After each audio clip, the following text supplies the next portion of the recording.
Hi, welcome to Two Weirdos Middle Ward. I'm Matt Boyd. I'm new to this, and this has left me tongue-tied doing that. So, I will just be straight with you. We're trying to do what was going to be a podcast.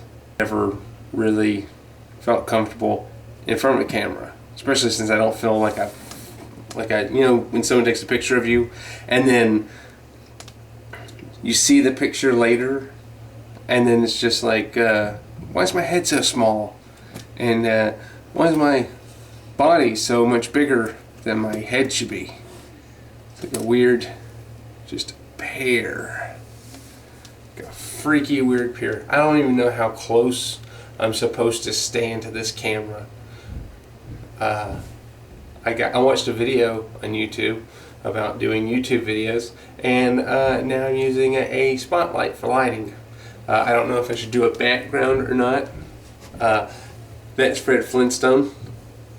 John Goodman as Fred Flintstone. Critics may have hated that, but I actually like that movie. I love cartoons. Because I'm a bit of a man-child. Yeah. I also found out that I don't like my voice. A lot of people don't like their voice. Because, like, sound reverberates off your bones inside your head. And for some reason, that sounds better than sound reverberating into your ears. I don't know why that sounds better. Science is weird. It's weird. Weird. You know, like fish are weird. I don't understand gills. We breathe water instead of oxygen. But, you know, different systems. I will tell you a little bit about myself. Lewis isn't here. We have some trouble getting time to do this together. And once we do, we will be doing it at bars, maybe. Who knows? Maybe inside of a car. Wherever we're able to do it.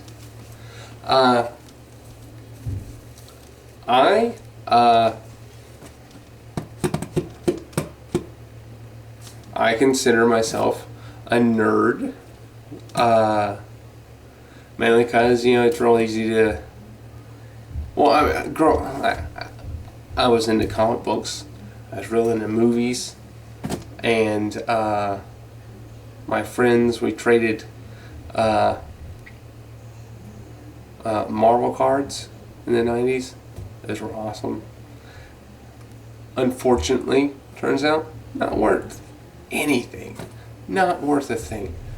People flooded the market because people from 1960, people who were reading comic books in 1960 kept those comic books, and it turned out 30 years after that, they were friggin' expensive. You know, 15-cent Spider-Man, all of a sudden, worth like 60 grand. You know, that'll make you want to keep any comic book, especially when they kill off Superman. And you think, that has got to be worth something. And then, 20 years down the line, you still have it, and it's not worth nothing but $2 more. So, you know, I still have it, though. And the comic books leading up to it. But, you know, dims to breaks. I've probably watched over 1,000 movies. Mainly because I didn't do what most people called in high school, you know, date or have a girlfriend. That sad. But, you know, I watched a lot of Saturday Night Live, and I watched a lot of Are You Being Served, and a lot of British television, and a lot of British comedies. Monty Python. God, that's so good. I am avoiding what I would call eye contact, but I'm looking into a camera. So, I don't know if that's technically eye contact or not. But it appears to be.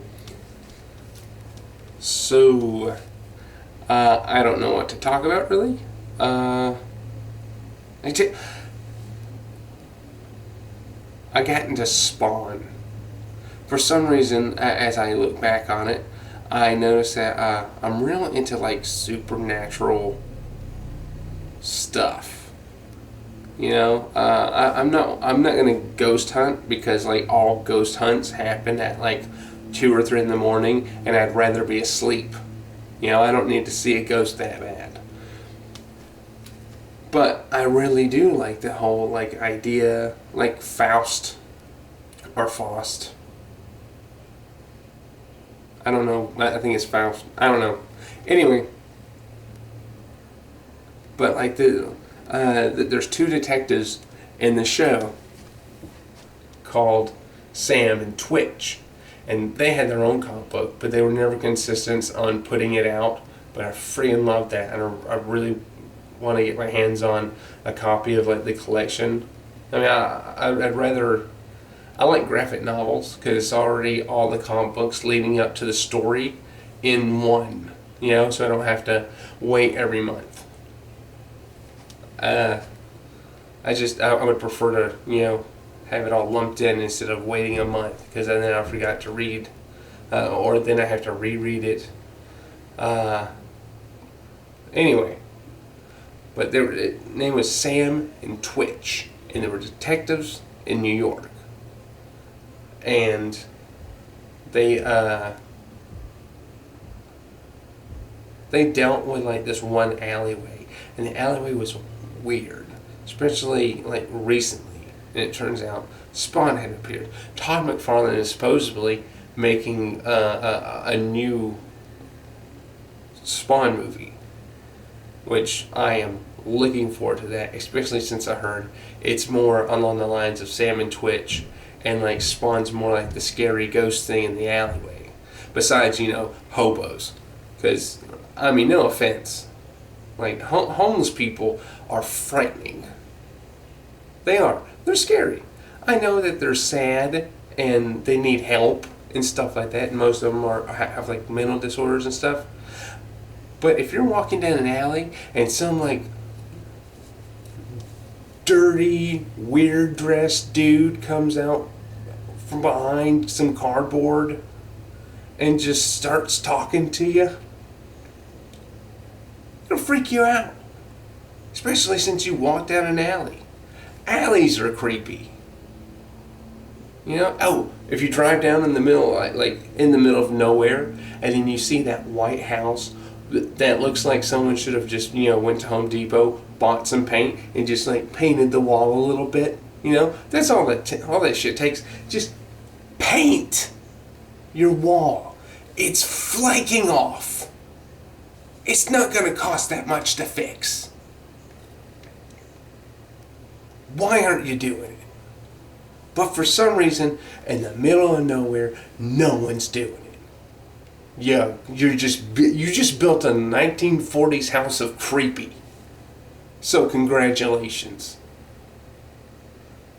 And I've lived in a rural area, okay? I can attest that those people are freaking creepy.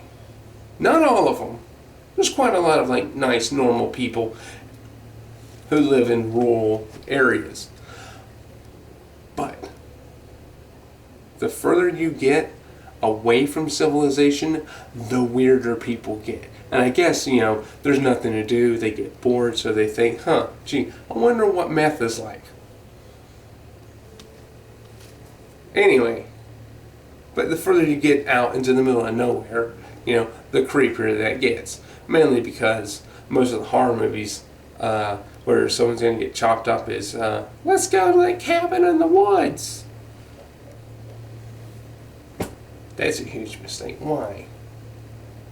Why? You live in the city. Go to a theme park. There's a cabin in the woods in a theme park somewhere.